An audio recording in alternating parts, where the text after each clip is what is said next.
ये आदेश हुआ है कि 48,000 झुग्गियों को 3 महीने में तोड़ा जाए। मेरा अपना ये मानना है कि ये महामारी का दौर चल रहा है और इस महामारी के दौर में 48,000 झुग्गियों को तोड़ना सही नहीं होगा। जब तक कोरोना ठीक नहीं हो जाता तब तक इस दिशा में कोई कदम नहीं उठाना चाहिए, नहीं तो कहीं ऐसा ना हो कि यही इलाके कोरोना के हॉटस्पॉट्स बन जाएं और केवल वहीं नहीं वहां से कहीं कोरोना बाकी दिल्ली के हिस्सों में भी ना फैलने लगे।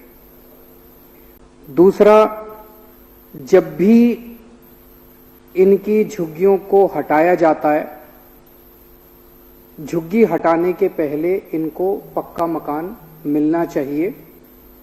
ये सभी कानूनों के अंदर लिखा हुआ है। केंद्र सरकार का संसद द्वारा पारित किया गया special provisions act, DUSIB act, DUSIB policy और दूसिब प्रोटोकॉल, ये 4 कानून ऐसे हैं जो कि साफ साफ कहते हैं कि किसी भी झुग्गी वाले को अगर हटाया जाएगा तो पहले उसको पक्का मकान दिया जाएगा। तीसरी चीज, जो भी पक्का मकान मिले वो वहीं होना चाहिए, जो जहां झुग्गी वहां मकान जो है, अंग्रेजी में उसको इन सीटू रिहैबिलिटेशन कहते हैं। और ये इन सीटू रिहैबिलिटेशन हमारी सरकार ने आने के बाद दूसिब पॉलिसी बनाई है और दूसिब पॉलिसी में ये हमने उनको अधिकार दे दिया है। ये अब उनका कानूनी अधिकार है, हर झुग्गी वाले का कानूनी अधिकार है कि उसको उसके 5 किलोमीटर के दायरे के अंदर उसको घर मिलेगा। ये ख्याल रखा जाए। हमें ये नहीं भूलना चाहिए कि झुग्गी में रहने वाले लोग दिल्ली की अर्थव्यवस्था में और दिल्ली की जिंदगी में बहुत अहम भूमिका निभाते हैं। अगर एक दिन के लिए दिल्ली के सारे नेता काम करना बंद कर दें तो दिल्ली चल जाएगी।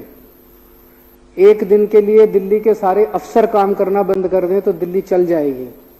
लेकिन अगर एक दिन के लिए दिल्ली के सारे झुग्गी वाले काम करना बंद कर दें तो दिल्ली बंद हो जाएगी, दिल्ली चल नहीं सकती। सो हमें उनकी जो भूमिका है उसको गौर करना चाहिए। आज उनकी ये स्थिति इसलिए हुई क्योंकि 70 साल के अंदर जो विभिन्न पार्टियों की सरकारें आई, उन्होंने दिल्ली की प्लानिंग ठीक से नहीं की, और या फिर जिन एजेंसीज को प्लानिंग करनी थी, गरीबों के लिए घर बनाने थे, गरीबों के लिए अगर हमारे इलाके में दूध वाला आएगा, सब्जी वाला आएगा, अखबार वाला आएगा, आएगी, नौकर आएंगे, ड्राइवर आएगा, तो वो कहाँ रहेंगे? उनके रहने के लिए अलग अलग एजेंसीज ने 70 साल में घर नहीं बनाए और जिसकी वजह से पूरी दिल्ली के अंदर झुग्गियां फैलती गई। तो ये इनका अधिकार है। पहली चीज कि झुग्गी तोड़ने के पहले उनको पक्का मकान दिया जाए, ये अलग अलग कानूनों में है।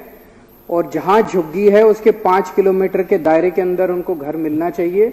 ये दिल्ली में आम आदमी पार्टी की सरकार ने आने के बाद पॉलिसी के अंदर डाल दिया है।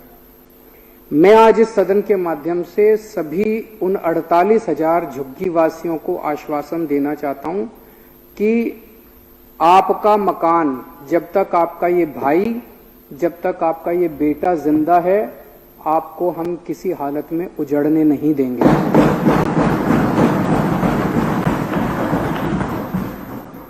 जब भी आपकी झुग्गी को हटाया जाएगा उसके पहले हम सुनिश्चित करेंगे कि आपको पक्का मकान दिया जाए और पूरे प्रयत्न करेंगे कि आसपास दिया जाए। इसके लिए मुझे किसी के पास जाके गिड़गिड़ाना पड़े, चाहे मुझे किसी के जाके पैर पकड़ने पड़े, और चाहे मुझे किसी से लड़ना पड़े, संघर्ष करना पड़े, मैं आपको आपका ये हक दिलवाऊंगा।